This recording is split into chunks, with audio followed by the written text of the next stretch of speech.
Hi friends, இப்போ நம்ம Pandya stores பார்க்க போகிறோம். பாண்டிய ஸ்டோர்ஸில் வந்துட்டு இந்த நகை என்ன விலை, இந்த நகை என்ன விலை, எங்கே செஞ்சீங்க, பல பலன்னு இருக்குன்னு சொல்லிட்டு கேள்வி மேலே கேள்வி கேட்குது நம்ம சரவணனோட அக்கா.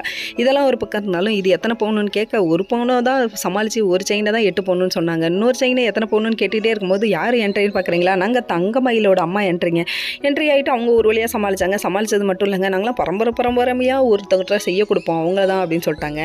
என்னடா இது ஒன்றும் புரியல, இந்த பொண்ணு எது சொன்னாலும் நம்புது அப்படிங்கிற மாதிரி இருக்குது. சரி விடு, பாண்டிய ஸ்டோர்ஸ் குடும்பம் அவ்வளோ வெயிலி, அதனால நம்பிட்டாங்க.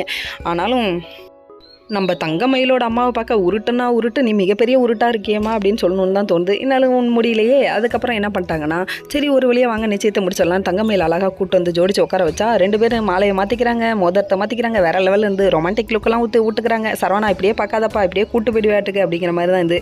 சரி ஃபங்க்ஷன் இப்படியே போனால் இப்படி பாட்டெல்லாம் இருக்க வேணாமான்னு சொல்லிட்டு ஒரு பாட்டு பாடி அதுக்கப்புறமா என்ன பண்ணுறாங்கன்னு பார்க்குறீங்களா, டான்ஸ் எல்லாம் ஆடுறாங்க.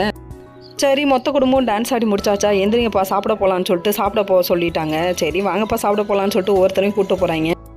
கல்யாணத்தை எப்போ வச்சுக்கலாம்னு சொல்லி பேசிகிட்டு இருக்கும்போது 17ஆம் தேதிக்கு இன்னும் 4 நாள் தான்ப்பா இருக்குது, 14ஆம் தேதிலாம் வேணான்னு சொல்லிட்டாங்க. அதுக்கப்புறம் 30ஆம் தேதி வச்சுக்கலாம்னு சொல்கிறாங்க. அதுக்கு உடனே தங்கமயிலோட அப்பா இல்லை 14ஆம் தேதியே வச்சாலும் ஓகே தான் அப்படிங்கிறாங்க. 4 நாளில் எப்போ இவங்க கல்யாணத்தை ரெடி பண்ணுவாங்க, ஒன்றும் புரியலையே அப்படின்னு சொல்லிட்டு மொத்த குடும்பத்துக்கு சந்தேகம் வந்தது. அது மட்டுமா நம்ம மீனாவுக்கு நல்லா சந்தேகம் இருந்துச்சு.